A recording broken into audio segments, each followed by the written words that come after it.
নবীজি সাল্লাল্লাহু আলাইহি ওয়াসাল্লাম কাবা চত্বরে নামাজ আদায় করতেছেন।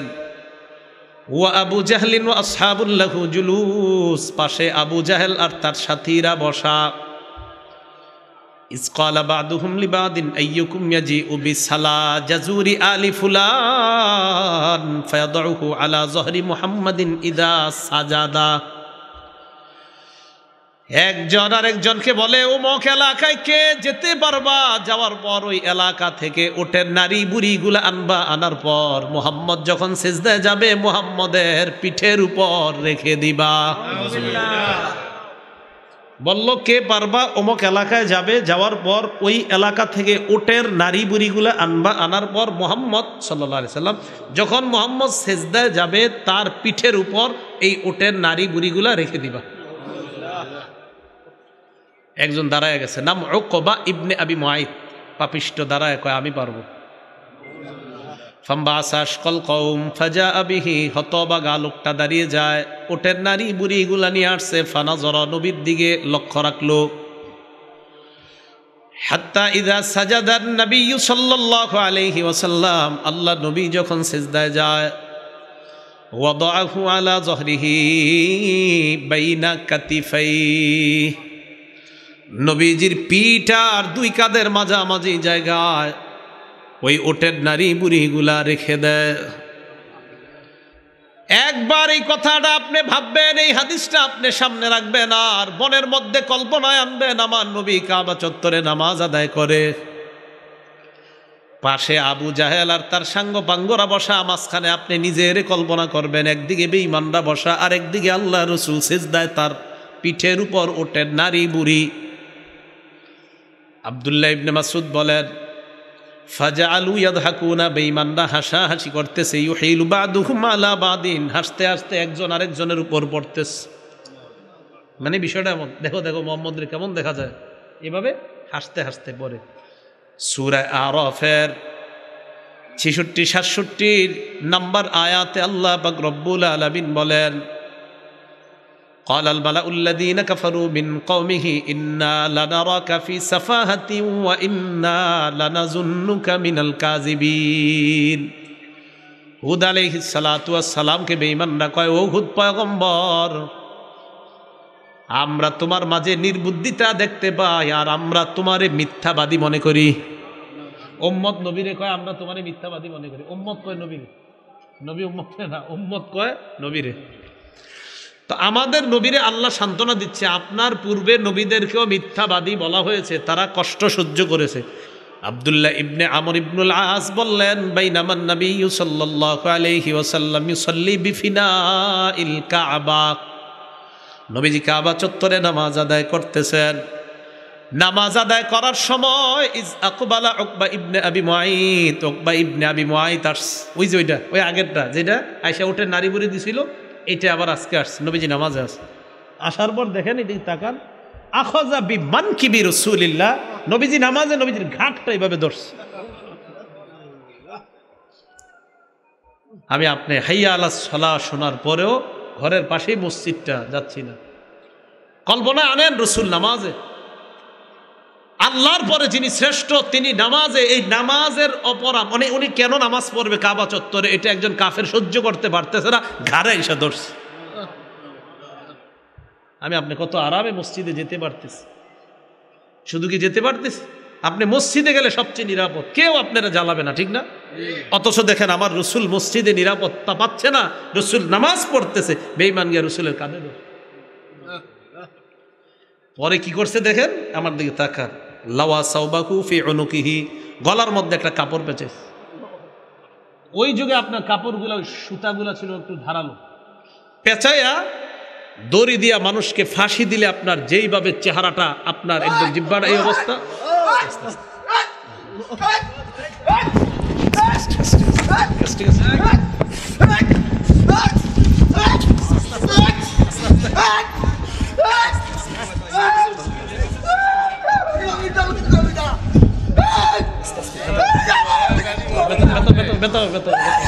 ব্যথা হবে, ব্যথা পাবে, ব্যথা পাবে, ব্যথা পাবে, ব্যথা পাবে, ব্যথা পাবে।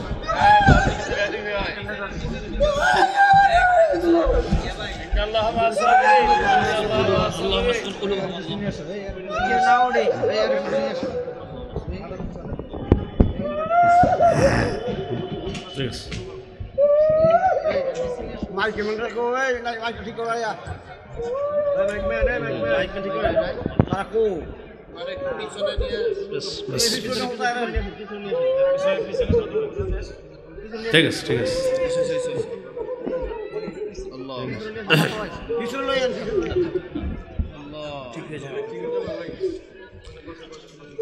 তো রাসূলুল্লাহ সাল্লাল্লাহু আলাইহি ওয়াসাল্লাম কাবা চত্বরে নামাজ আদায় করতেছেন। একজন পাপিষ্ট এসে আল্লাহ রসুল সাল্লাল্লাহু আলাইহি সাল্লামের ঘাটটা ধরছে, ধরার পর লাওয়া সাওবাহু ফি উনুকিহি ওয়া খানাকাহু খানকান শাদীদান, কাপড়টা দিয়ে জোরে একটা টান দিস। সেই জন্য বলছিলাম আমরা নামাজ পড়ব সবাই। আমাদের নবীজি সাল্লাল্লাহু আলাইহি সাল্লাম নামাজের মধ্যে দাঁড়িয়ে আছেন, কি পরিমাণ আঘাত সহ্য করেছেন চিন্তা করেন। তো বলেন এই যুগে আমরা মসজিদে গেলে আমাদেরকে কি কেউ বাধা দিবে? নামাজ পড়ব তো সবাই ইনশাআল্লাহ। তো রাসূল সাল্লাল্লাহু আলাইহি সাল্লামের ওই হালাত বেচারা সইতে পারে নাই শুনে। যাই হোক আমরা দোয়া করব আল্লাহ যেন অন্তত এই যে দৃশ্যটা দেখলেন যে রাসূল সাল্লাল্লাহু আলাইহি সাল্লাম নামাজে ওই অবস্থায় কষ্ট পাওয়াটা, নবীজির একজন উম্মত ব্যাপারটা সইতে পারেনি। তাহলে চিন্তা করেন ওই যুগে সাহাবাদের সামনে এই কষ্টগুলো রাসূলকে দিয়েছেন। এই জন্য ভাই সবাই নামাজ পড়বো তো ইনশাআল্লাহ।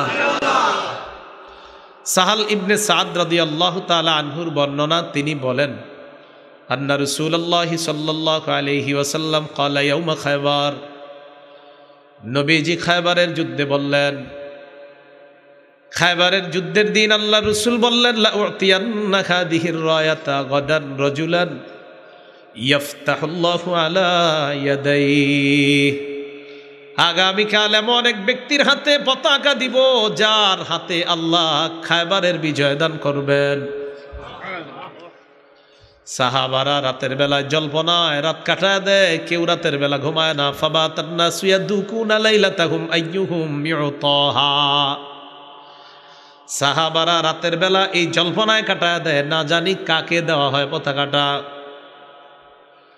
ফালাম্মা আসবাহান নাস গাদাউ আলা রাসূলিল্লাহি সাল্লাল্লাহু আলাইহি ওয়াসাল্লাম, সকাল যখন হয়ে যায় সবাই আল্লাহ রাসূলের সামনে আসলেন। কুল্লুহুম ইয়ারজু আইয়ুতাহা, সবার আশা আমাকেই পতাকাটা দিবে নবী। তো সবার আশা আমারই দিবে। নবীজি সবার দিকে তাকায় কয় আইনা আলী ইবনু আবি তালিব রাদিয়াল্লাহু তাআলা আন, আলী কোথায়? সুবহানাল্লাহ। তাদের মাঝে হযরত আলী নাই, যারা গেছে পতাকা আনতে এদের মাঝে হযরত আলী নাই। সাহাবাদের পক্ষ থেকে জবাব দেওয়া হলো ইয়া রাসূলুল্লাহ ইশতাকি আইনাই, হযরত আলীর চোখের মধ্যে সমস্যা তাই আসতে পারে নাই। ফারসালা রাসূলুল্লাহ সাল্লাল্লাহু আলাইহি ওয়াসাল্লাম ইলাইহি ফাউতিয়া বিহি, নবীজি আলীর কাছে লোক পাঠিয়ে হযরত আলীকে ডেকে আনলেন। আনার পর ফাবাসাকা রাসূলুল্লাহ সাল্লাল্লাহু আলাইহি ওয়াসাল্লাম ফি আইনাইহি, নবীজি হযরত আলীর দুই চোখের মধ্যে থুতু মুবারক লাগায় দেয়। স্বপ্নে যদি লাগায় দেয় চোখে তাও কাজ হয়ে যায়। আল্লাহ কবুল করুন।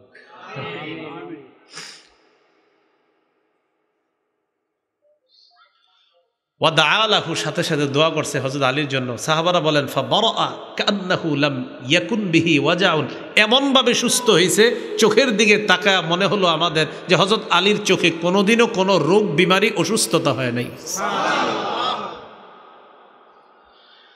ফাআতাহুর রায়া, পতাকা দিস।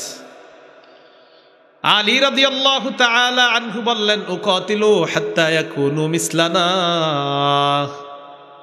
ইয়া রাসূলুল্লাহ আমাদের মতো তারা মুসলমান না হওয়া পর্যন্ত আমি লড়াই করব। নবীজি বললেন উনফুজ আলা রিসলিকা হাত্তা তানজিলা বিসাহাতিহিম, এই অবস্থায় তুমি যাও, যাওয়ার পর সুম্মা দুহুম ইলাল ইসলাম, ইসলামের দিকে তাদেরকে দাওয়াত দিবা। ওয়া আখবিরহুম বিমা ইয়াজিবু আলাইহিম মিন হাক্কিল্লাহ, আল্লাহর হকের ব্যাপারে তাদেরকে অবগত করবা। লা ইয়াহদিয়াল্লাহু বিকা রাজুলান ওয়াহিদান খায়রুল লাকা মিন আইয়াকুনা লাকা হুমুরুন নাআম, খালি তোমার মাধ্যমে যদি একজন মানুষ আল্লাহ হেদায়েত দিয়ে দেয়, আরবের লাল ওট তোমার মালিকানায় আসার চাইতে এই একজন হেদায়েত দেওয়াটা কোটি গুণ বেশি দামি। নবীজি সাল্লাল্লাহু আলাইহি সাল্লাম বললেন, ফাইন্নী নাযীরুল লাকুম বাইনা ইয়াদাই আযাবিন শাদীদ,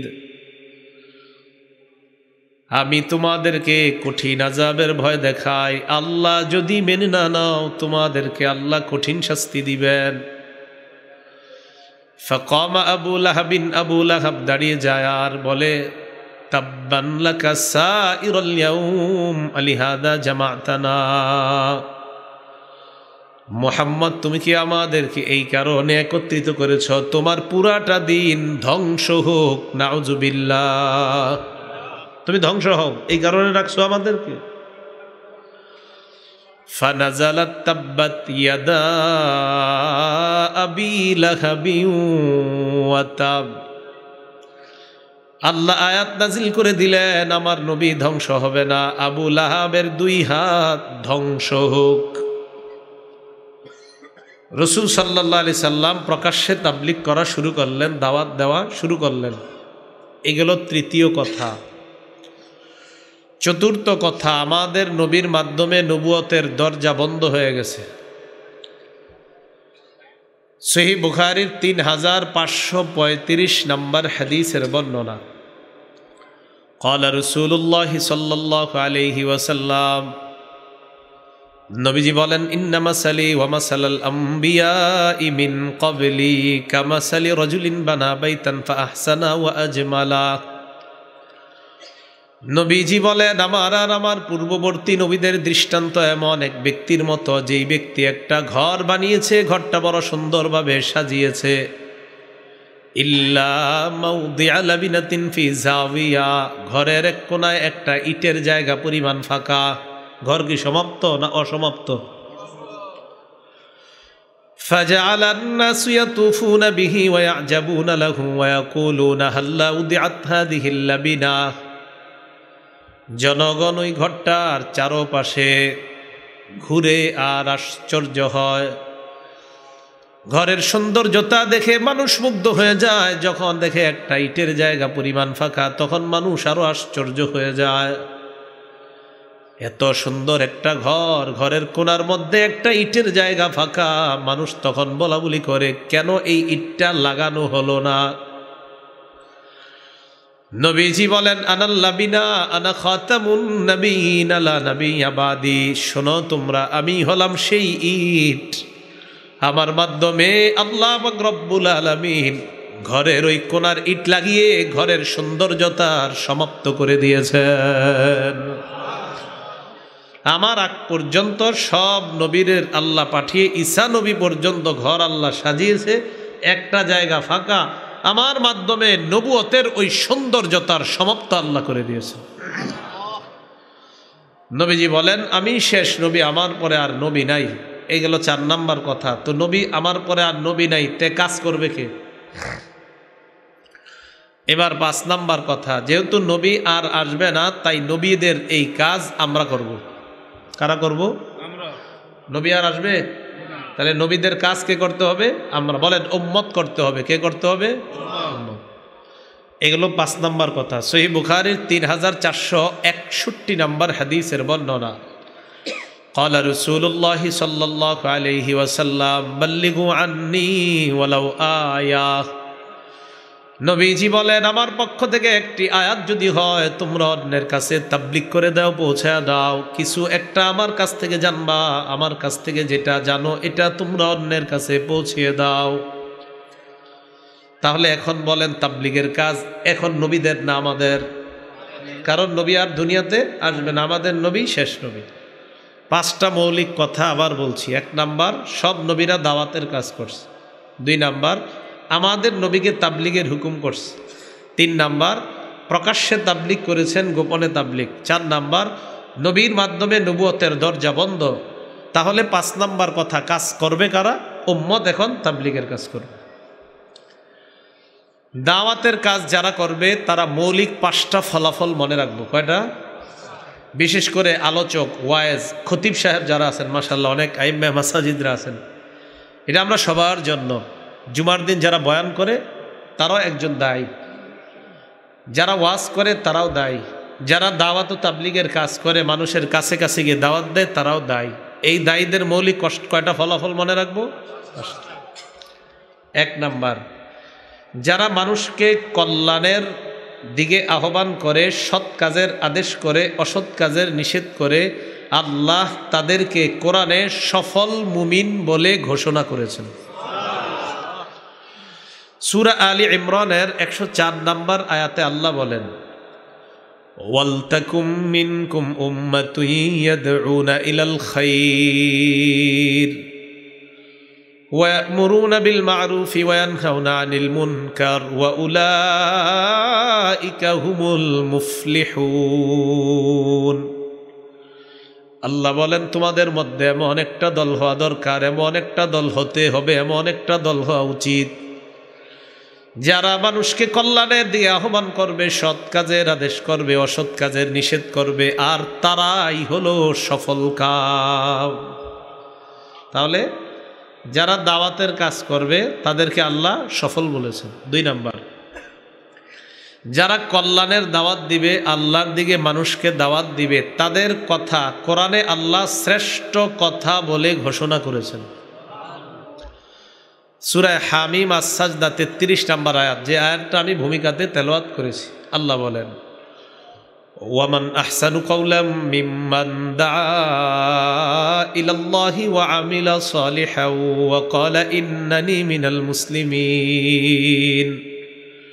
আল্লাহ বলেন, ওই ব্যক্তির চেয়ে উত্তম কথা আর কার, যে ব্যক্তি মানুষকে আল্লাহর দিকে দাওয়াত দেয়, নেক আমল করে আর বলে নিশ্চয়ই আমি মুসলমান। পৃথিবীর মধ্যে মানুষদের মধ্যে সবচাইতে শ্রেষ্ঠ কথা হলো মুহাম্মদ সাল্লাল্লাহু আলাইহি ওয়াসাল্লামের কথা। মুয়াজ্জিন সাহেব যখন বলে হাইয়া আলাস সালাহ হাইয়া আলাল ফালাহ, আম্মা জান আয়েশা বলেন, মুয়াজ্জিন সাহেবের এই কথার চাইতে আর দামি কথা কার হতে পারে? যারা মানুষকে আল্লাহর দিকে দাওয়াত দেয় তাদের কথার চাইতে দামি কথা আর কার কথা? তাহলে যারা দাওয়াত দেয়, দ্বিতীয় ফলাফল তাদের কথা শ্রেষ্ঠ কথা। 3 নাম্বারটা হাদিসটা শোনার আগে একটু বাংলা বোঝেন। আপনি কোনো চা দোকানের সামনে গিয়ে 10 জনকে দাওয়াত দিলেন, ভাই চলেন না মসজিদে নামাজে। 10 জনের মধ্যে 7 জন 8 জন আপনার দাওয়াতে মসজিদে আসছে, কথার কথা মাগরিবের আগে। এই যে 8 জন লোক আইসা মাগরিবের নামাজ পড়ছে, এই 8 জন মাগরিব পড়ে যেই সোয়াবটা পাবে, তাদের সোয়াব আল্লাহ একটুও কমাবে না, না কমিয়ে আপনি যে দাওয়াত দিয়ে আনছেন ওই 8 জনের ফুল সোয়াবটা আল্লাহ আপনাকেও দান করবেন। মুসলিম শরীফের 6697 নম্বর হাদিসের বর্ণনা, তাকরার সহ হাদিস সংখ্যা হবে 7453টা। عن أبي هريرة رضي الله تعالى عنه قال قال رسول الله صلى الله عليه وسلم আবু হুরায়রা রাদিয়াল্লাহু তাআলা আনহুর বর্ণনা, নবীজি সাল্লাল্লাহু আলাইহি ওয়াসাল্লাম বলেন, মান দাআ ইলা হুদা কানা লাহু মিনাল আজরি মিসলু উজুরি মান তাবিআ। কোন ব্যক্তি যদি অন্য কাউকে কল্যাণের দিকে আহ্বান জানায়, হেদায়েতের দিকে আহ্বান জানায়, এই ব্যক্তির কথায় যতজন মানুষ কল্যাণের পথে আসবে, যতজন তার অনুসরণ করবে, তাদের সমপরিমাণ সওয়াব আল্লাহ ওই আহ্বানকারীকেও দিয়ে দেয়। হাদিস আরেকটু বাকি আছে, বলবো সেটা। ওয়ামান দাআ ইলা দালালাহ, কেউ যদি মানুষকে পথভ্রষ্টতার দিকে দাওয়াত দেয়, খারাপ কাজের দিকে দাওয়াত দেয়, কানা আলাইহি মিনাল ইসমি মিসলু আসামি মান তাবিআ। যেই ব্যক্তি অন্য কাউকে খারাপ কাজের দাওয়াত দেয়, তার আমল নামায় যারা তার কথা শুইনা গুনাহ করবে তাদের গুনাহ একটুও কাটা হবে না, তাদের সমপরিমাণ গুনাহ ওই আহ্বানকারীর আমলনামায় চলে যাবে। নাউজুবিল্লাহ। এই জন্য একটা কথা মনে রাখবেন, আমাদের এক উস্তাদ বলছিলেন, এই শোন, গুনাহ করিস নিজেরা কইরা আল্লাহর কাছে মাফ চাইস, আল্লাহ মাফ করে দিবে। কাউরে গুনাহের দিকে ডাকিস না, হুজুরের শব্দটা বললাম। এই শোন, গুনাহ কইরা ক্ষমা চাইস, আল্লাহ ক্ষমা করে দিবে। কাউরে গুনাহ করতে বলিস না, হুজুর এভাবে বলছিলেন। মাওলানা হইতে তখনও 5-6 বছর বাকি আমাদের। তো হুজুর শব্দটা বলছিলেন, এই শোন, গুনাহ করিস, কইরা ফেললে এমনি গুনাহ তো হবেই, তো গুনাহ করে ফেললে আল্লাহর কাছে মাফ চাইস, তো নিজে গুনাহ করলে আল্লাহর কাছে মাফ চাইস, আল্লাহ ক্ষমা করবে। কাউরে গুনাহ করতে বলিস না, এটা বলে দিস। এখন হাদিস মিলান তো, নিজের গুনাহ হয়ে গেলে আল্লাহর কাছে ক্ষমা চাইলে কায় মনোবাক্যে বলবেন, আল্লাহ মাফ করে দিবে। কিন্তু এই যে 10-12 জনরে আপনি গুনাহ করাইলেন, তাদের ভার কে নিবে? আল্লাহ আমাদেরকে হেফাজত করেন। তো 3 নাম্বার, কল্যাণের দিকে আহ্বানকারীকে আল্লাহ, যতজন মানুষ ওই কল্যাণকর কাজটা করবে তত জনের সমপরিমাণ সওয়াব আল্লাহ দান করবে। 4 নাম্বার, যারা কল্যাণের দাওয়াত দিবে, একজন মানুষ যদি আপনার দাওয়াতে হেদায়েত পেয়ে যায়, আরবের লাল ওটের চাইতে আল্লাহ আপনাকে আরো দামি জিনিস দান করছেন। এক্ষেত্রে আমরা বুখারীর একটা হাদিস শুনি, সহিহ বুখারীর 4210 নম্বর হাদিসের বর্ণনা। সাহাল ইবনে সাদ রাদিয়াল্লাহু তাআলা আনহুর বর্ণনা, তিনি বলেন, আন্না রাসূলুল্লাহি সাল্লাল্লাহু আলাইহি ওয়াসাল্লাম ক্বালা ইয়াউমা খায়বার, নবীজি খায়বারের যুদ্ধে বললেন, খায়বারের যুদ্ধের দিন আল্লাহ রাসূল বললেন, লা উতিয়ান্না হাদিহির রায়াতা গাদান রাজুলান ইয়াফতাহুল্লাহু আলা ইয়াদাইহি, আগামীকাল এমন এক ব্যক্তির হাতে পতাকা দিব যার হাতে আল্লাহ খায়বারের বিজয় দান করবেন। সাহাবারা রাতের বেলায় জল্পনায় রাত কাটায় দেয়, কেউ রাতের বেলা ঘুমায় না। ফাবাতান নাসু ইয়াদুকুনা লাইলাতাহুম আইয়ুহুম ইউতাহা, সাহাবারা রাতের বেলা এই জল্পনায় কাটায় দেয়, না জানি কাকে দেওয়া হয় পতাকাটা। ফালাম্মা আসবাহান নাস গাদাউ আলা রাসূলিল্লাহি সাল্লাল্লাহু আলাইহি ওয়াসাল্লাম, সকাল যখন হয়ে যায় সবাই আল্লাহর রাসূলের সামনে আসলেন। কুল্লুহুম ইয়ারজু আইয়ুতাহা, সবার আশা আমাকেই পতাকাটা দিবে নবী। তো সবার আশা আমারই দিবে। নবীজি সবার দিকে তাকায় কয়, আইনা আলী ইবনু আবি তালিব রাদিয়াল্লাহু তাআলা আন, আলী কোথায়? সুবহানাল্লাহ। তাদের মাঝে হযরত আলী নাই, যারা গেছে পতাকা আনতে এদের মাঝে হযরত আলী নাই। সাহাবাদের পক্ষ থেকে জবাব দেওয়া হলো, ইয়া রাসূলুল্লাহ ইশতাকি আইনাই, হযরত আলীর চোখের মধ্যে সমস্যা, তাই আসতে পারে নাই। ফারসালা রাসূলুল্লাহ সাল্লাল্লাহু আলাইহি ওয়াসাল্লাম ইলাইহি ফাউতিয়া বিহি, নবীজি আলীর কাছে লোক পাঠিয়ে হযরত আলীকে ডেকে আনলেন। আনার পর ফাবাসাকা রাসূলুল্লাহ সাল্লাল্লাহু আলাইহি ওয়াসাল্লাম ফি আইনাইহি, নবীজি হযরত আলীর 2 চোখের মধ্যে থুতু মুবারক লাগায় দেয়। স্বপ্নে যদি লাগায় দেয় চোখে, তাও কাজ হয়ে যাবে। আল্লাহ কবুল করুন।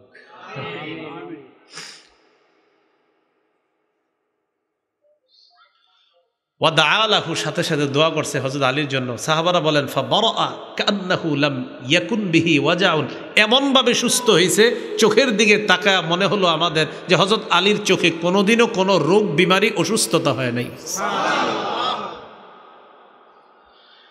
ফাআতাহুর রায়া, পতাকা দিস। আলী রাদিয়াল্লাহু তাআলা আনহু বললেন, উকাতিলু হাত্তা ইয়াকুনু মিসলানা, ইয়া রাসূলুল্লাহ, আমাদের মতো তারা মুসলমান না হওয়া পর্যন্ত আমি লড়াই করব। নবীজি বললেন, উনফুজ আলা রিসলিকা হাত্তা তানজিলা বিসাহাতিহিম, এই অবস্থায় তুমি যাও। যাওয়ার পর সুম্মা দুহুম ইলাল ইসলাম, ইসলামের দিকে তাদেরকে দাওয়াত দিবা। ওয়া আখবিরহুম বিমা ইয়াজিবু আলাইহিম মিন হাক্কিল্লাহ, আল্লাহর হকের ব্যাপারে তাদেরকে অবগত করবা।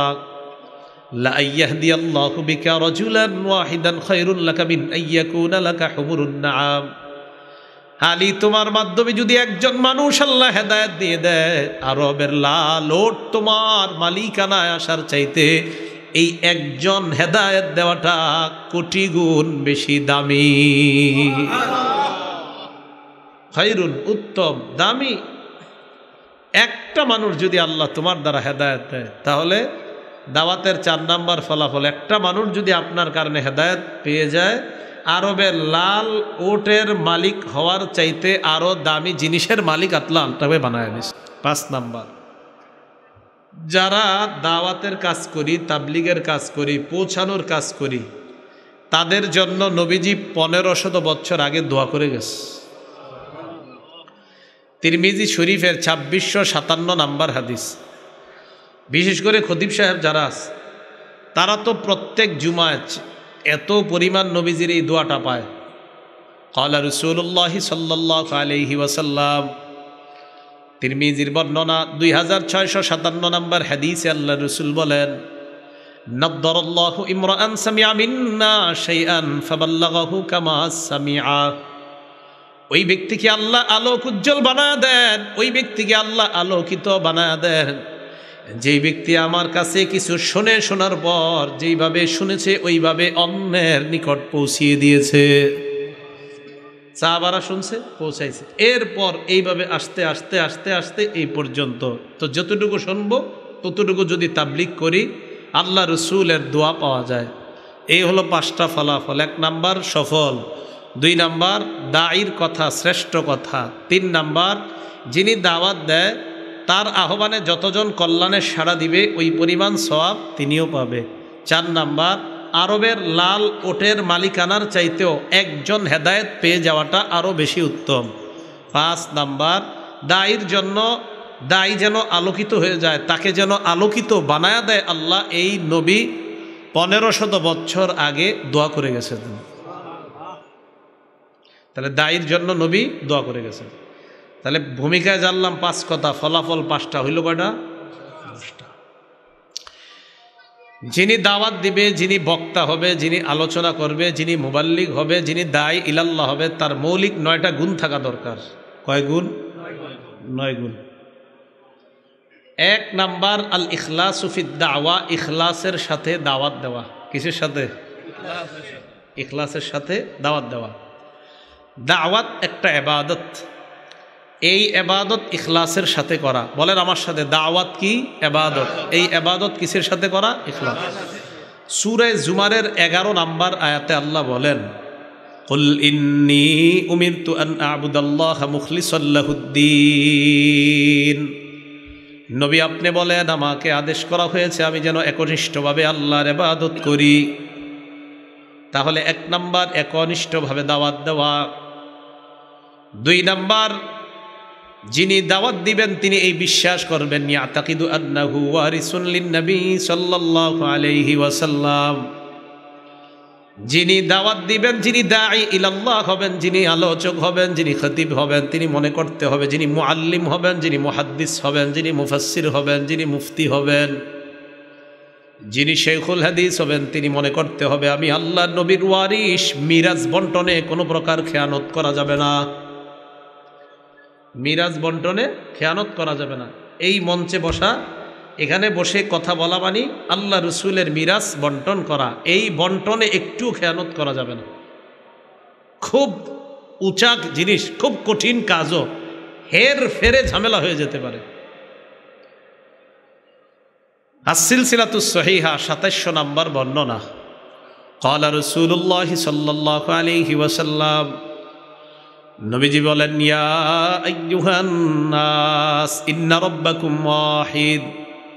হে মানুষ, তোমাদের রব একজন। ওয়া ইন্না আবাকুম ওয়াহিদ, তোমাদের বাবা একজন। আলা লা ফাদ্দালি আরাবিয়্যিন আলা আজমিয়্যিন ওয়ালা লি আজমিয়্যিন আলা আরাবিয়্যিন ওয়ালা লি আহমারা আলা আসওয়াদা ওয়ালা লি আসওয়াদা আলা আহমারা ইল্লা বিত্তাকওয়া। নবীজি বলেন, আরবের উপর অনারবের শ্রেষ্ঠত্ব নাই, অনারবের উপর আরবের শ্রেষ্ঠত্ব নাই, কালো মানুষের উপর সাদা মানুষ, লাল মানুষের শ্রেষ্ঠত্ব নাই। লাল মানুষের উপর কালো মানুষের শ্রেষ্ঠত্ব নাই, তবে তাকওয়া, তাকওয়া যার হবে ওই মানুষটা আল্লাহর কাছে শ্রেষ্ঠ হয়ে যায়।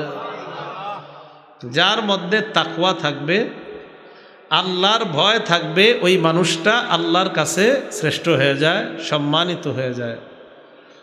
নবীজি এরপর বললেন, আলা হাল বাল্লাগতু, শোনো সাহাবারা, আমি কি আমার দায়িত্ব পালন করেছি? কমান কমান, মাইকম্যান ভাই বাড়াই কিনলে জানেননি, ওই এলাকার সাথে পাল্লা দিতেছে, কি করবে বেটা, কিছু করার নাই, কমান কমান। আলা হাল বাল্লাগতু, আমি কি আমার দায়িত্ব পালন করেছি? সাহাবারা বললেন না। সাহাবারা বললেন, হ্যাঁ হুজুর, আপনি আপনার দায়িত্ব পালন করেছেন। তো নবীজি বললেন, হাল বাল্লাগতু, আমি কি আমার দায়িত্ব পালন করেছি? সাহাবারা বললেন, হ্যাঁ, আপনি আপনার দায়িত্ব পালন করেছেন। পরে নবী বললেন, আলা ফাল্লিউবাল্লিগিশ শাহিদুল গায়ব, তোমরা অনুপস্থিত যারা আছে, এই উপস্থিতরা অনুপস্থিতদের কাছে আমার প্রত্যেকটা বাণী তোমরা পৌঁছিয়ে দিবা। যারা অনুপস্থিত আছে, তোমরা এখানে যারা উপস্থিত আছো, তোমাদের উপস্থিতরা অনুপস্থিত যারা আছে তাদের কাছে যেন তাবলিগ করে দেয়, তাদের কাছে যেন পৌঁছায় দেয়। তো যাই হোক, তাহলে 2 নাম্বার ওয়ারিস। সূরা ইউসুফের 108 নম্বর আয়াতে আল্লাহ বলেন, কুল হাদিহি সাবিলি আদউ ইলাল্লাহ আলা বাসীরাতিন আনা ওয়া মান ইত্তাবা'আনি।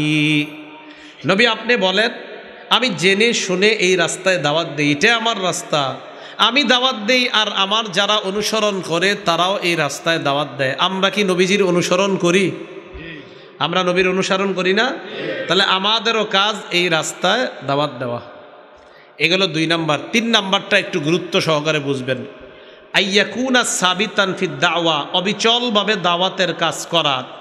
এই চিন্তা মনে না আনা, আহারে আমার দাওয়াত জানি মানুষে নিচ্ছে কি না, না নিচ্ছে, এই দিকে খেয়াল করা যাবে না। আপনার কাজ দাওয়াত দেওয়া। কি দেওয়া? 2টা দৃষ্টান্ত দিলে বুঝে আসবে বিষয়টা। দৃষ্টান্ত নাম্বার 1, সূরা আনকাবুতের 14 নম্বর আয়াতে আল্লাহ বলেন, ওয়ালাকাদ আরসালনা নূহান ইলা কওমিহি ফালাবিসা ফীহিম আলফা সানাতিন ইল্লা 50 আমা। আমি নূহ আলাইহিস সালাতু ওয়াস সালামকে প্রেরণ করলাম, তিনি তাদের মাঝে 50 বছর কম 1000 বছর, মানে 950 বছর দাওয়াত দিয়েছেন। কয় বছর? 950। তিনি তাদের মাঝে 950 বছর অবস্থান করেছেন। 950 বছর অবস্থান করে মানুষকে দাওয়াত দিলেন। এই যে 950 বছর দাওয়াত দিলেন, সূরা হুদের 40 নম্বর আয়াতের শেষের দিকে আল্লাহ বলেন, ওয়ামা আমানা মাহু ইল্লা কলিল। নূহ নবীর দাওয়াতে স্বল্প সংখ্যক মানুষ ঈমান আনছে। কি মানুষ? স্বল্প সংখ্যক। এই যে 950 বছর নূহ নবী তাদের মাঝে অবস্থান করেছেন, এই কথাটা কার? আল্লাহ। আর স্বল্প সংখ্যক যে ঈমান এনেছেন, এই কথাটাও কার? আল্লাহ। এখন কথা হলো, এই যে 950 বছরে কলিল কলিল স্বল্প সংখ্যক ঈমান আনছে, নূহ নবী দাওয়াতের কাজ ছেড়ে দিছে? ছাড়ছে নাকি করছে? এগুলো 1 নম্বর দৃষ্টান্ত। দৃষ্টান্ত নাম্বার 2, সহিহ বুখারীর 240 নম্বর হাদিসের বর্ণনা। এই হাদিসের বর্ণনাকারী আব্দুল্লাহ ইবনে মাসউদ রাদিয়াল্লাহু তাআলা আন। পুরো হাদিসটা একটু মন দিয়ে শুনবেন, আর বিশেষ করে যারা নামাজ পড়েন না তারাও মন দিয়ে শুনবেন, আর যারা ফজর পড়েন না এরাও শুনবেন। পড়েন না ফজরের নামাজ যাদের হয় না, সবাই শুনবো। আব্দুল্লাহ ইবনে মাসউদ রাদিয়াল্লাহু তাআলা আনহু বলেন, আন্না নবিয়্য সাল্লাল্লাহু আলাইহি ওয়াসাল্লাম কানা ইউসাল্লি ইনদাল বাইত। নবীজি সাল্লাল্লাহু আলাইহি ওয়াসাল্লাম কাবা চত্বরে নামাজ আদায় করতেছেন। ওয়া আবু জাহলিন ওয়া আসহাবুল লাহু জুলুস, পাশে আবু জাহেল আর তার সাথীরা বসা। ইজ ক্বালা বা'দুহুম লিবাদিন আইয়ুকুম ইয়াজিউ বিসালা জাজুরি আলি ফুলান ফায়াদউহু আলা যহরি মুহাম্মাদিন ইদা সাজাদা। একজন আরেকজনকে বলে, অমুক এলাকায় কে যেতে পারবা? যাওয়ার পর ওই এলাকা থেকে ওটের নারী বুড়িগুলা আনবা, আনার পর মুহাম্মদ যখন সিজদায় যাবে মুহাম্মদের পিঠের উপর রেখে দিবা। বুঝে আসছে সবার? যেহেতু আরেকটা মাহফিল হচ্ছে, হয়তো বুঝতে অনেক সময় সমস্যা হবে, না বুঝলে সাথে সাথে বলবেন, আমি আবার বলবো এটা। আপনারা বুঝতেছেন সবাই? আচ্ছা, বলল কে পারবা অমুক এলাকায় যাবে, যাওয়ার পর ওই এলাকা থেকে উটের নারী বুড়িগুলো আনবা, আনার পর মুহাম্মদ সাল্লাল্লাহু আলাইহি সাল্লাম যখন মুহাম্মদ সেজদায় যাবে তার পিঠের উপর এই উটের নারী বুড়িগুলা রেখে দিবা। একজন দাঁড়ায় গেছে, নাম উকবা ইবনে আবি মুআইত, পাপিষ্ট দাঁড়ায় কয় আমি পারবো। ফাম্বাসাস কল কওম ফাজা বিহি, হতবাগা লোকটা দাঁড়িয়ে যায়, উটের নারী বুড়িগুলা নিয়ে আসছে। ফানাজরা, নবীর দিকে লক্ষ্য রাখলো। হাত্তা ইযা সাজাদান নবী সাল্লাল্লাহু আলাইহি ওয়াসাল্লাম, আল্লাহ নবী যখন সিজদায় যায়, ওয়াদাহু আলা যহরিহি বাইনা কাতিফাই, নবীজির পিঠ আর দুই কাঁধের মাঝামাঝি জায়গায় ওই উটের নারী বুড়িগুলা রেখে দেয়। একবার এই কথাটা আপনি ভাববেন, এই হাদিসটা আপনি সামনে রাখবেন, আর মনের মধ্যে কল্পনায় আনবেন আমার নবী কাবা চত্বরে নামাজ আদায় করে, পাশে আবু জাহেল আর তার সাঙ্গ পাঙ্গরা বসা, মাঝখানে আপনি নিজের কল্পনা করবেন, একদিকে বেঈমানরা বসা আর একদিকে আল্লাহ রাসূল সিজদায়, তার পিঠের উপর উটের নারী বুড়ি। আব্দুল্লাহ ইবনে মাসউদ বলেন, ফাজালু ইয়াদহাকুনা, বেঈমানরা হাসাহাসি করতেছে, ইউহিলু বাদুহুম আলা বাদিন, হাসতে হাসতে একজন আরেকজনের উপর পড়তেছে। মানে বিষয়টা এমন, দেখো দেখো মুহাম্মদের কেমন দেখা যায়, এভাবে হাসতে হাসতে পড়ে। ভাইও, আমি আপনাদেরকে গুরুত্ব সহকারে বলি, এটা হাসির জন্য না। একদিক দিয়ে যায় বেঈমানরা হাসে, আরেক দিক দিয়ে নবীজির পিঠের উপরে ওঠে নারী বুড়ি। আমি আপনি পাঁচ ওয়াক্ত নামাজের হাইয়া আলাস সালাহ হাইয়া আলাল ফালাহ শোনার পরেও, ঘরের পাশে মসজিদটা থাকার পরেও মসজিদে যাই না। একটু কল্পনা করতে পারেন যে আমার রসুল সেজদায় পড়া, তার পিঠের উপরে ওঠে নারী বুড়ি। মা বোনরাও একটু কল্পনায় আনেন যে আমার রসুলের পিঠের উপরে ওঠে নারী বুড়ি, আরেক দিক দিয়ে বেঈমানরা আমার রসুলের ওই সেজদার দৃশ্য আর ওঠের নারী বুড়ি দেখে হাসছে। আমি আপনি বাচ্চাকে দুধ খাওয়ানোর অজুহাতে নামাজে অলসতা করছি, রান্নার অজুহাতে নামাজে অলসতা করছি। আল্লাহ আমাদের সকলকে বুঝার তৌফিক দান করেন, নামাজ ছাইরেন না।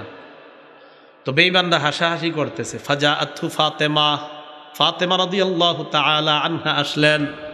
ফাতরাহাত আর রাসূলিল্লাহি সাল্লাল্লাহু আলাইহি ওয়াসাল্লাম, নবীজির পিঠের উপর থেকে ওই উটের নারী বুড়িগুলা সরায় দেয়। ফারাফা রাসা, আল্লাহ নবী মাথা উঠায়। এখন আপনাদের কাছে জানতে চাই, আল্লাহ রসুলকে এত পরিমাণ কষ্ট দেওয়ার পরের দিন আর নবী দাওয়াত দেয় নাই? আইয়াকুনা সাবিতা, অবিচলভাবে দাওয়াতের কাজ করতে হবে, দাওয়াত দিতেই থাকতে হবে। নবী 950 বছর দাওয়াত দিয়েছেন, রসুল সাল্লাল্লাহু আলাইহি সাল্লামকে এইভাবে অপমান করার পরেও দাওয়াত দিয়েছেন। এগুলো 3 নাম্বার দায়ীর গুণ। 4 নাম্বার মুবাল্লিগের গুণ, দাঈর গুণ, খতিব সাহেবের গুণ, আলোচকের গুণ, বক্তার 4 নাম্বার গুণ, কথার কষ্ট, কর্মের কষ্ট সহ্য করার ক্ষমতা থাকা। বলেন, কথার কষ্ট, কর্মের কষ্ট সহ্য করার ক্ষমতা থাকা। এই ব্যাপারে 2টি দৃষ্টান্ত। প্রথমে কথার কষ্টের দৃষ্টান্ত নেন। সূরা আনআমের 34 নাম্বার আয়াতে আল্লাহ বলেন, ওয়ালাকাদ কুযযিবাত রুসুলুম মিন ক্বাবলিকা ফাসাবারু আলা মা কুযযিবু ওয়া উযু হাত্তা আতাহুম নাসরুনা।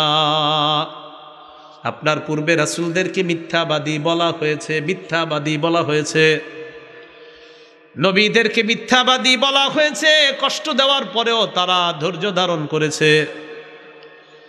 সূরা আরাফের 66-67 নাম্বার আয়াতে আল্লাহ পাক রব্বুল আলামিন বলেন, ক্বালাল মালাউল্লাযীনা কাফারু মিন কওমিহি ইন্না লানারাকা ফি সাফাহাতিন ওয়া ইন্না লানাযুন্নুকা মিনাল কাযিবিন। হুদ আলাইহিস সালাতু ওয়াস সালামকে বেঈমানরা কয়, ও হুদ পয়গম্বর, আমরা তোমার মাঝে নির্বুদ্ধিতা দেখতে পাই, আর আমরা তোমারে মিথ্যাবাদী মনে করি। উম্মত নবীরে কয় আমরা তোমারে মিথ্যাবাদী মনে করি। উম্মত কয় নবীরে, নবী উম্মত না, উম্মত কয় নবীরে। তো আমাদের নবীরে আল্লাহ সান্ত্বনা দিচ্ছে, আপনার পূর্বে নবীদেরকেও মিথ্যাবাদী বলা হয়েছে, তারা কষ্ট সহ্য করেছে। এই যুগে আমরা তো নবী না, আমরা সাহাবাও না, বড় অলিও না, তো দাওয়াত দিতে গিয়ে 2-4টা কষ্টদায়ক কথা হজম করার মতো মানসিকতা কি আমরা রাখতে পারি না? আল্লাহ তৌফিক দান করেন। কর্মের কষ্ট, এই ব্যাপারে আমরা বুখারী একটা হাদিস শুনি, 4815 নম্বর হাদিস। এই হাদিসের মধ্যে আসছে উরওয়া ইবনে জুবাইর রাদিয়াল্লাহু তাআলা আব্দুল্লাহ ইবনে আমর ইবনুল আস রাদিয়াল্লাহু তাআলা আনহুর কাছে একটা বিষয় জানতে চেয়েছেন। কি? এক সাহাবী আরেকজনকে বলতেছেন, আখবিরনি বিআশাদ্দি মা সানাল মুশরিকুনা বিরাসূলিল্লাহি সাল্লাল্লাহু আলাইহি ওয়াসাল্লাম। মুশরিকরা আল্লাহর নবীকে কঠিন অত্যাচার করেছে, এমন একটা বিষয় আমাকে আপনি বলেন, আমি জানতে চাই। নবীর মুশরিকরা কঠিন কষ্ট দিয়েছে, এমন একটা কষ্টের বিষয় আমাকে আপনি জানান। আব্দুল্লাহ ইবনে আমর ইবনুল আস বললেন, বাইনামান নবী সাল্লাল্লাহু আলাইহি ওয়াসাল্লাম ইউসাল্লি বিফিনাইল কাবা। নবীজি কাবা চত্বরে নামাজ আদায় করতেছেন। নামাজ আদায় করার সময় ইজ আকবালা উকবা ইবনে আবি মুআইত, উকবা ইবনে আবি মুআইত ওই যে ওই আগেরটা যেটা আয়েশা উঠে নারী বুড়ি দিছিল, এটা আবার আজকে আসছে। নবীজি নামাজে আছে, আসার পর দেখেন এদিকে তাকান, আখাযা বিমানকিবি রাসূলিল্লাহ, নবীজি নামাজে নবীজির ঘাটটা এইভাবে ধরছে। আমি আপনি হাইয়া আলাস সালাহ শোনার পরেও ঘরের পাশেই মসজিদটা যাচ্ছি না। কল্পনা আনেন রাসূল নামাজে, আল্লাহর পরে যিনি শ্রেষ্ঠ তিনি নামাজে, এই নামাজের অপরাধ মানে উনি কেন নামাজ পড়বে কাবা চত্বরে, এটা একজন কাফের সহ্য করতে পারতেছে না, ঘাড়ে এসে ধরছে। আমি আপনি কত আরামে মসজিদে যেতে পারতেছি, শুধু কি যেতে পারতেছি? আপনি মসজিদে গেলে সবচেয়ে নিরাপদ, কেউ আপনারা জ্বালাবে না, ঠিক না? অথচ দেখেন আমার রসুল মসজিদে নিরাপত্তা পাচ্ছে না, রসুল নামাজ পড়তেছে, বেঈমান গিয়ে রসুলের কাঁধে ধরে। পরে কি করছে দেখেন, আমার দিকে তাকান, লাওয়া সাওবাকু ফি উনুকিহি, গলার মধ্যে একটা কাপড় পেঁচে। ওই যুগে আপনার কাপড়গুলো সুতাগুলা ছিল একটু ধারালো, পেঁচাইয়া দড়ি দিয়া মানুষকে ফাঁসি দিলে আপনার যেইভাবে চেহারাটা আপনার একদম জিব্বাটা এই অবস্থা।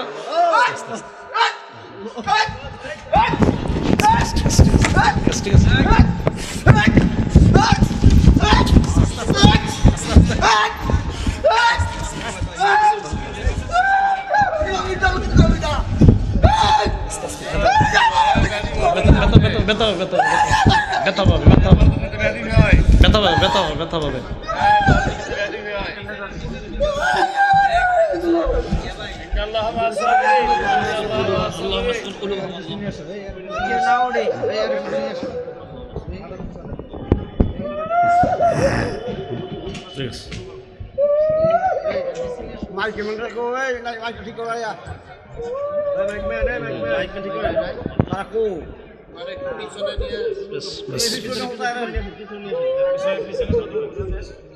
ঠিক আছে, ঠিক আছে।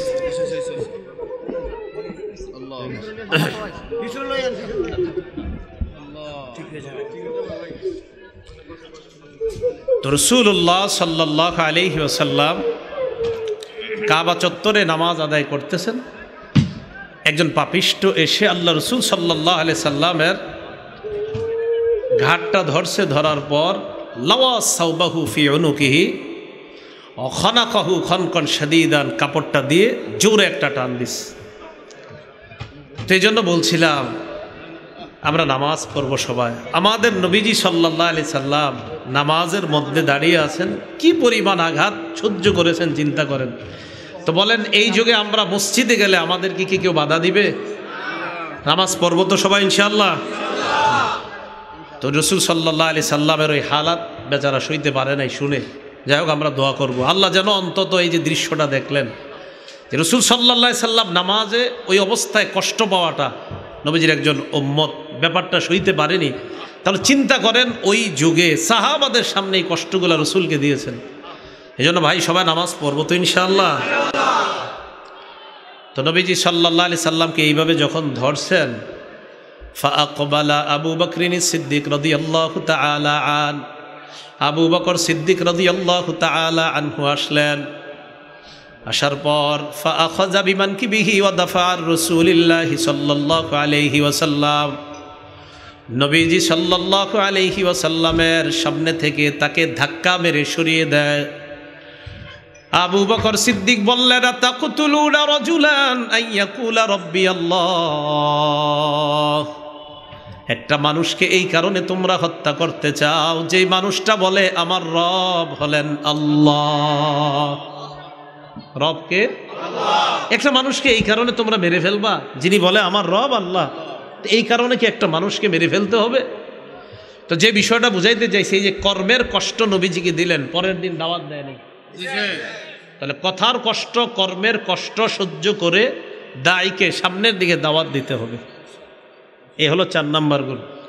তো খতিব সাহেবদেরকেও মাঝে মাঝে মুসল্লিরা অনেক কথা বলে, একটু সহ্য করে, একটু সহ্য করা, বোঝানোর চেষ্টা করবেন। আল্লাহ তৌফিক দান করুন। 5 নাম্বার, যেই এলাকায় দাওয়াত দিব ওই এলাকার মানুষের অবস্থান সম্পর্কে একটু জানার চেষ্টা করা। যেমন দেখেন, এই এলাকায় এই মসজিদের খতিব সাহেব, ইমাম সাহেব, উনি 10 বছর, 15 বছর, 20 বছর এক এলাকায়, আর একজন আলোচক আজকে দাওয়াত দিতে আসবে, উনি প্রথম। তাহলে এই এলাকার অবস্থা সম্পর্কে এলাকার ইমাম সাহেব ওই আলোচকের চাইতে ভালো জানে, যেহেতু উনি এখানে 10-15 বছর। তো আসার পর অনেক সময় অনেক মসজিদের ইমাম খতিবরা কানে কানে বলে দেয় আলোচককে বলে দেয় যে এইভাবে হুজুর একটু কৌশলে আলোচনা করবেন এই এলাকায়, তাহলে ভালো হয়। আমার মতে আলোচকরা ওই এলাকার খতিব এবং ইমামের এই কথাগুলোকে গুরুত্ব দেওয়া এটা দরকার, উচিত। কেন? সহিহ বুখারী 126 নাম্বার হাদিসের বর্ণনা, আম্মাজান আয়েশা সিদ্দিকা রাদিয়াল্লাহু তাআলা আনহাকে রাসূলুল্লাহ সাল্লাল্লাহু আলাইহি সাল্লাম বলেন, আয়েশা জানো আমার মনের একটা নিয়ত আছে, কিন্তু নিয়তটা আমি বাস্তবায়ন করতেছি না। কি? কালাউলা কওমুকি হাদিসুন আহদুহুম বিকুফরিন। আয়েশা, আমি তোমার সম্প্রদায় যাদেরকে দাওয়াত দিয়েছি তারা নতুন মুসলমান হয়েছে, তারা যদি নতুন মুসলমান না হইতো লানাকাতুল কাবা ওয়া জাআলতু লাহা বাবাইন, বাবুন ইয়াদখুলুন নাস ওয়া বাবুন ইয়াখরুজুন। তারা যদি নতুন মুসলমান না হইতো আমি কাবাটাকে সংস্কার করতাম, কাবার 2টা দরজা বানাইতাম, এক দরজা দিয়ে মানুষ প্রবেশ করত, আরেক দরজা দিয়ে মানুষ বের হইতো। আয়েশা, তবে নতুন মুসলমান যারা হয়েছে তাদের মাঝে ফিতনা হতে পারে, এই ফিতনার আশঙ্কায় আমি কাবা সংস্কারে হাত দেই না। নবীজি কাবা সংস্কার করে চেয়েছিলেন 2টা দরজা হোক, কিন্তু কেন করেন নাই? যে এখন কাবার দেয়ালে হাত দিলে তাদের মাঝে একটা ফিতনা হতে পারে, তাই আমি কাবার দেয়ালে এখন হাত দিব না। নবীর এই আশাটা আব্দুল্লাহ ইবনে জুবায়ের পরবর্তীতে ওনার আমলে উনি বাস্তবায়ন করেছিলেন, কাবার 2টা দরজা বানিয়েছিলেন, যদিও এখন আবার কাবার 1 দরজা। তো যে বিষয়টা বুঝাইতে চাইলাম যে দেখেন আমাদের নবী তিনিও মানুষের অবস্থাকে গুরুত্ব দিয়ে নবীজি নিজের একটা চাহিদাকে বাস্তবায়ন করে নাই। কেন? যে ফিতনা হতে পারে। তো এই জন্য কোনো এলাকায় দায়ী যখন কাজ করবে তখন এলাকার অবস্থা জানা। এই জন্য দেখবেন দাওয়াত ও তাবলিগে যারা যায় কোনো মসজিদে গিয়ে বলে জোহরের নামাজের পর একটা এলান হয় যে তাআরুফি বয়ান হবে। তাআরুফি বয়ান মানে এই এলাকার পুরাতন সাথী নতুন সাথীদের সাথে একটা পরিচিত হবে।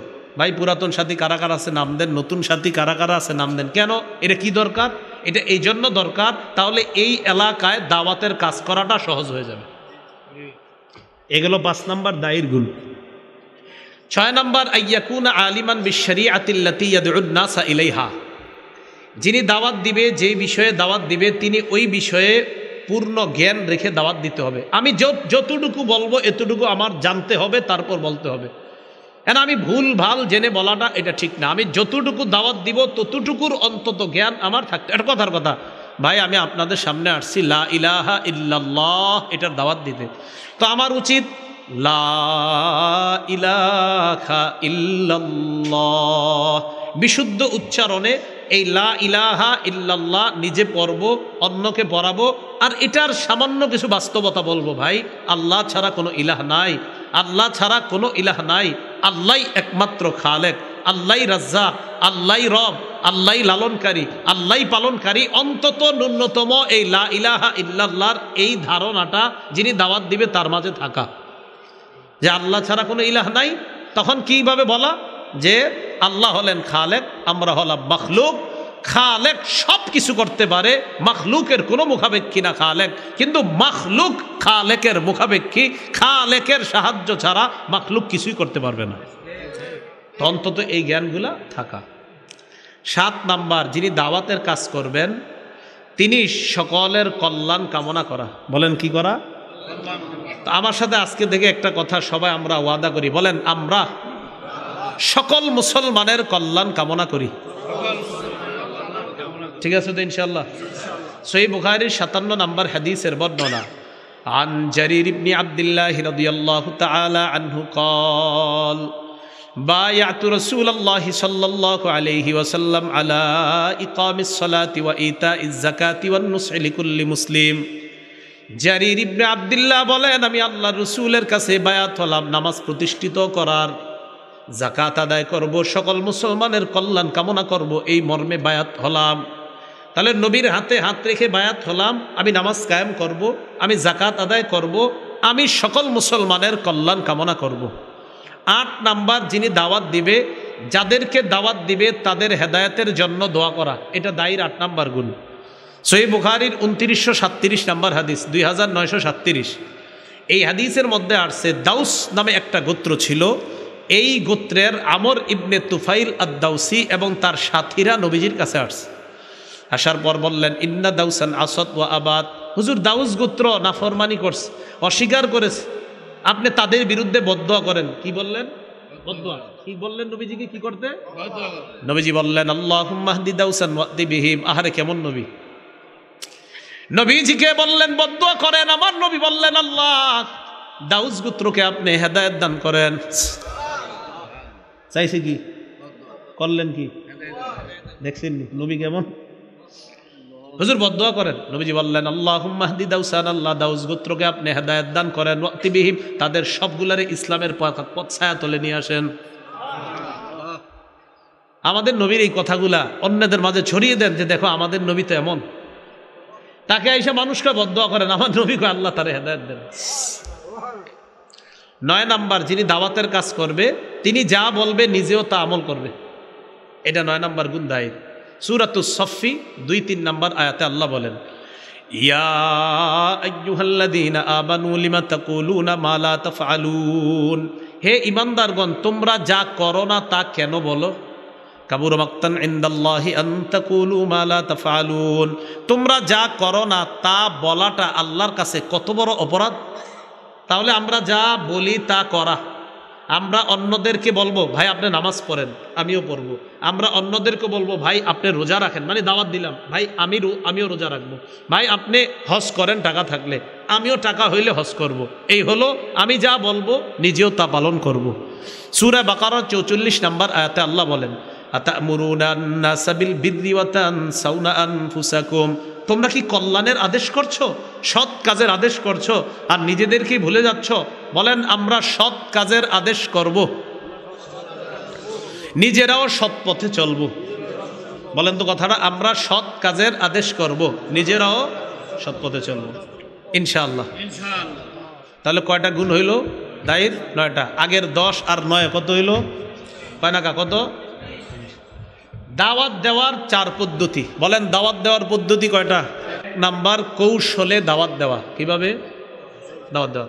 সূরা নাহলের 125 নাম্বার আয়াত আল্লাহ বলেন, উদউ ইলা সাবিলি রাব্বিকা বিল হিকমাতি ওয়াল মাউইযাতিল হাসানা, নবী আপনি আপনার রবের রাস্তায় কৌশলের সাথে দাওয়াত দেন।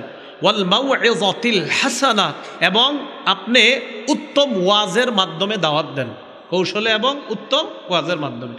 2 নাম্বার, বলেন নরম ভাষায় দাওয়াত দেওয়া। বলেন তো দাওয়াত দেওয়া। সূরা তাহার 42, 43, 44 নাম্বার আয়াতে আল্লাহ বলেন, ইযহাব আনতা ওয়া আখুকা বিআয়াতি ওয়া লা তানিয়া ফি যিকরি ইযহাবা ইলা ফিরআউনা ইন্নাহু তাগা ফাকুলা লাহু কাওলান লায়্যিনান লাআল্লাহু ইয়াতাযাক্কারু আও ইয়াখশা। মূসা আর হারুন নবীকে আল্লাহ বললেন, আপনারা 2 জন যান ফেরাউনের কাছে, আমার স্মরণ থেকে গাফেল হয়েন না, উদাসীন হয়েন না, দুর্বল হয়েন না। আপনারা 2 জন ফেরাউনের কাছে যান, ফেরাউন নাফরমানি করেছে। ফাকুলা লাহু কাওলান লায়্যিনা, নরম ভাষায় দাওয়াত দেন, লাআল্লাহু ইয়াতাযাক্কার, হতে পারে ফেরাউন উপদেশ গ্রহণ করবে। নরম ভাষা দাওয়াতের ফলাফল আল্লাহ বলছে যে হতে পারে যারে দাওয়াত দিবেন তিনি গ্রহণ করতেও পারে। তাহলে নরম ভাষায় দাওয়াত দিলে যাকে দিব তিনি গ্রহণ করতেও পারে। 3 নাম্বার, কর্কশ ভাষা ব্যবহার না করা দাওয়াতের ক্ষেত্রে। কি ভাষা? কর্কশ। সূরা আলী ইমরানের 159 নম্বর আয়াত আল্লাহ বলেন, ফাবিমা রাহমাতিম মিনাল্লাহি লিনতা লাহুম, আল্লাহর রহমতে আপনি সাহাবাদের জন্য নরম হয়েছেন। ওয়ালাউ কুনতা ফাজ্জান গালিজাল কলবি লানফাদ্দু মিন হাওলিক, আপনি যদি কর্কশ ভাষী হতেন, আপনার হৃদয়টা যদি কঠোর হতো, সাহাবারা আপনার আশেপাশ থেকে সবাই চলে যেত। তাহলে কর্কশ ভাষী না হওয়া, গরম ভাষা মানে হৃদয়টা কঠোর না হওয়া। 4 নাম্বার, প্রয়োজনের খাতিরে গরম ভাষা ব্যবহার দোষণীয় নয়। কি বললাম? প্রয়োজনের খাতিরে গরম ভাষা ব্যবহার দোষণীয় না। যেমন সন্তান কি সবসময় নরম ভাষায় শাসন চলে না গরমও হতে হয়? হতে হয় মাঝে মাঝে। মাঝে মাঝে গরম হলে, যেমন এখন তো আর নাই, 10 বছর আগের 15 বছর আগের অবস্থাটা দেখেন। আমরা মাদ্রাসা থেকে যখন বাড়িতে যাইতাম 7 দিন 8 দিনের ছুটিতে, ফজরের নামাজের সময় আম্মা আব্বা একবার ডাকতেন, এই ওঠো। তো মনে করেন একটু না উঠি, শীতকালে বিশেষ করে ল্যাপের নিচ থেকে উঠতে কি মন চায়? সেটি সত্যি কথাই, কার মন চায়? আপনার আবার শরম পান কেন? শীতকালে তো আরামই লাগে ল্যাপের নিচে, এটা তো একটা সত্যি কথাই। এখন আব্বা আম্মা বলে ওঠো, জি উঠতেছি আব্বা। আবার এসে বলে তোমাদেরকে মাদ্রাসায় কেন পড়াইছি, ওঠো। এই তো মনে করেন ভিতরে তো সব অবস্থা খারাপ হয়ে যেত। তাহলে বোঝা যায় আগে আসলে শ্রদ্ধাবোধ ছিল মা বাবার প্রতি সন্তানদের। এক ডাক দিলে হইতো, এইতে হয়ে যেত সন্তানদের কাজ। এখন কেন জানি আপনার এই শাসনগুলা নাই, সমাজ থেকে উঠে যাচ্ছে। বাবা মা তাদের শাসন যে আগে সন্তানের কি কার্যকরী হইতো। স্কুল পর্যন্ত মিস দিতাম না আব্বার ডরে। চিন্তা করেন আপনি, একদিন স্কুল মিস দেওয়া বাবা না জানি কি হয়। এদিক দিয়ে স্যারের ডর আর এদিক দিয়ে আব্বার ডর। বাড়িতে থাকবো তো আব্বা খবর করে ফেলবে। স্কুলে যাবো না, স্যার ছাত্র 3-4 জন পাঠায় কি করতো, আগে উঠায় নিত। এখন আর এইগুলা নাই। তো বলছিলাম মাঝে মাঝে প্রয়োজনে গরম ভাষা ব্যবহার এটা দোষণীয় না। সূরা তাহরিমের 9 নম্বর আয়াত আল্লাহ বলেন, ইয়া আইয়ুহান নাবিয়্যু জাহিদিল কুফফারা ওয়াল মুনাফিকিনা ওয়াগলুজ আলাইহিম, নবী আপনি কাফের মুনাফিকদের বিরুদ্ধে লড়াই করেন আর কঠোর হন। তাহলে প্রয়োজনে কঠোর হওয়া। ইবনে মাজার 45 নম্বর হাদিসে আসছে, কানা রাসূলুল্লাহি সাল্লাল্লাহু আলাইহি ওয়াসাল্লাম ইদা খাতাবা, নবীজি যখন ভাষণ দিতেন, ইহমাররাত আইনা, নবীর চোখ মুবারক লাল হয়ে যাইত। ওয়া আলা সাউতুহু, নবীর আওয়াজ উঁচু হয়ে যাইত। ওয়াশতাদ্দা গাদাবুহু, আল্লাহ রসুলের ক্রোধ বেড়ে যাইত, রাগ বেড়ে যাইত। তাহলে চোখ লাল হয়ে যাইত, আওয়াজ উঁচু হয়ে যাইত, রাগ বেড়ে যাইত নবীর। কান্নাহু মুনজিরু জাইশিন, যেন কোনো সেনাবাহিনী দলকে আল্লাহ রসুল সতর্ক করতেছেন এমনটা মনে হতো। খুব মন দেন, একদম মাথাটা ঠান্ডা করেন। 1 নাম্বার, ভূমিকাতে 5টি কথা নবীরা দাওয়াত দিয়েছেন, আমাদের নবী তাবলিগ করেছেন। 3 নাম্বার, নবী প্রকাশ্যে তাবলিগ করেছেন, গোপনে করেছেন। 4 নাম্বার, নবীর মাধ্যমে নবুয়তের দরজা বন্ধ হয়ে গিয়েছে। 5 নাম্বার, নবীওয়ালা কাজের দায়িত্ব এখন আমাদের। 5টা ফলাফল। 1 নাম্বার, দাওয়াত দিলে সফল। 2 নাম্বার, দাওয়াতের ভাষা কোরআনের মধ্যে আল্লাহ বলছেন সবচাইতে শ্রেষ্ঠ কথা। 3 নাম্বার, যিনি দাওয়াত দিবেন যাদেরকে দিয়েছেন তাদের সমপরিমাণ সওয়াব। 4 নাম্বার, যিনি দাওয়াত দিবেন তার মাধ্যমে যদি হেদায়েত হয়ে যায়, আরবের লাল ওটের চাইতেও আরও উত্তম কিছু হওয়া। 5 নাম্বার, যিনি দাওয়াত দিবেন তাকে আল্লাহ যেন আলোকময় বানিয়ে দেন, আলোক উজ্জ্বল করে দেন, এই দোয়া নবী করেছেন। 9টা গুণাবলী, ইখলাসের সাথে দাওয়াত দেওয়া। 2 নাম্বার, যিনি দাওয়াত দিবেন তিনি মনে করতে হবে আমি আল্লাহ রসুলের ওয়ারিস, আমি নবীর মিরাস বন্টন করতেছি, খেয়ানত করা যাবে না। 3 নাম্বার, অবিচলভাবে দাওয়াত দেওয়া। 4 নাম্বার, কথার কষ্ট কর্মের কষ্ট সহ্য করার ক্ষমতা থাকা। 5 নাম্বার, যাদেরকে দাওয়াত দিব তাদের আচার রুচি নীতি ইত্যাদি বুঝার চেষ্টা করা। 6 নাম্বার, যেই বিষয়ে দাওয়াত দিব ওই বিষয়ের জ্ঞান থাকা। 7 নাম্বার, যাদেরকে দাওয়াত দিব তাদের কল্যাণ কামনা করা। 8 নাম্বার, যাদেরকে দাওয়াত দিব তাদের হেদায়েতের জন্য দোয়া করা। 9 নাম্বার, আমি যে দাওয়াত দিব আমি নিজেও ওই অনুযায়ী আমল করা। 4 পদ্ধতিতে দাওয়াত দেওয়া। 1 কৌশলে দাওয়াত দেওয়া। 2 নরম ভাষায় দাওয়াত দেওয়া। 3 কর্কশ ভাষী না হওয়া। 4 প্রয়োজনে কখনো কখনো গরম ভাষা বা একটু জোরে ভাষা ব্যবহার, এটা দোষণীয় নয়। এই কথাগুলা বললাম, ওলামারা তো মাশাআল্লাহ সহজে গ্রহণ করে ফেলছে। কিন্তু আপনারা সামনে যারা আছেন সাধারণ, আপনারা কি করবেন বলেন? আমার সাথে বলেন, হুজুর আমরা কি করব বলেন? আপনারা টঙ্গী গিয়া শিখতে হবে। কোথায় গিয়া এটা শিখতে হবে। ঠিক আছে ইনশাল্লাহ। আলেমদের কাছে শিখবেন প্রতি জুমায়, আরও মাঝে মাঝে নামাজের পরে হুজুরদের কাছে শিখবেন, ওলামাদের কাছে। আর এখন যেহেতু মাশাআল্লাহ 2 বছর পর আবার আমাদের দেশে নিয়ামত আল্লাহ তাআলা ফিরিয়ে দিয়েছেন, তো ইনশাল্লাহ আমরা শরীক হওয়ার যথাসাধ্য, বা আপনি বেশি ব্যস্ত থাকলে অন্তত একটু শরীক হওয়া, এটা জানান দেওয়া যে আল্লাহ আমি এই হক কাজের সাথে আছি। ঠিক আছে, আগামীকাল জামা দেবে ইনশাল্লাহ না তো? ঠিক আছে, ঠিক আছে না ইনশাল্লাহ? ইনশাল্লাহ। হ্যাঁ, এখান থেকে আজকে অলরেডি চলে গিয়েছে মনে হয় প্রায় অনেক, আমার এই হুজুর বললেন অনেকগুলো গতকালকে গিয়েছে, আজকে থেকে নাকি বয়ানও শুরু হয়ে গেছে মাশাআল্লাহ। এবং আপনারা যারা যাবেন সম্ভবত মাথায় ঢুকতে পারবেন কিনা এটা নিয়ে আশঙ্কা করা হচ্ছে। মাশাআল্লাহ প্রচুর পরিমাণ লোক হয়ে গেছে, তো এই জন্য ইনশাল্লাহ আমরা যাবো তো ইনশাল্লাহ। সর্বশেষ মেয়র সাহেবের সাথে আজকে দ্বিতীয়বার আমার সাক্ষাৎ। আরেকদিন আরেক জায়গায় সাক্ষাৎ হয়েছে, উনি পুরা বয়ান ওদিনও শুনছেন, আজকেও মাশাআল্লাহ। হ্যাঁ, কোথায়? নূরপুর না? নূরপুর আজকেও শুনেছেন। তো এই জন্য উনি আলেমদেরকে মহব্বত করে, এটা ওদিনও আমি শুনেছি, আজকেও শুনেছি। আজকে থেকে ওনারা আমি বলবো ইমাম খতিব যারা আছে তাদের প্রতি যেন মহব্বতটা আরেকটু বাড়ায় দেয়। কি বলেন ইনশাল্লাহ? তাও ইনশাল্লাহ ওনাদের সব ব্যাপারেই যেন উনি ইনশাল্লাহ চুপি সারি গিয়ে হজরত ওমরের মতো খোঁজ খবর রাখেন যে হুজুর কি কি দরকার, কি ব্যবস্থা, কেমন আছেন, কিভাবে চলছে, এই জাতীয় কাজগুলো যেন উনিও করতে পারে। আল্লাহ যেন করায়, আল্লাহ তৌফিক দান করেন। সর্বশেষ একটা কথা আছে, আমি যা তখন আলোচনা করছি, সামনে যারা আছেন আপনাদের কি মনে হয় কিছু হইলেও শিখছেন বলে মনে হয়? স্টেজে যারা আছেন তারা ছাড়া সামনে যারা আছেন 2 হাত তোলেন তো, তুইলা দেখান যে হ্যাঁ হুজুর কিছু শিখছি বলে, একদম 2 হাত টান টান করে কিছু শিখছেন বলে মনে হচ্ছে। হাত নামায়েন না, হাত নামায়েন না, আসলে মনে হচ্ছে কিছু শিখছেন। তাহলে এই দাবি থেকে বলছি, আমি যদি কিছু শিখে থাকেন বলবো একটা দাবি নিয়ে কথা মানবেন সবাই ইনশাল্লাহ বলেন। হয় না? আরো জোরে। আমি উঠে যাওয়ার পর কেউ উঠবেন না।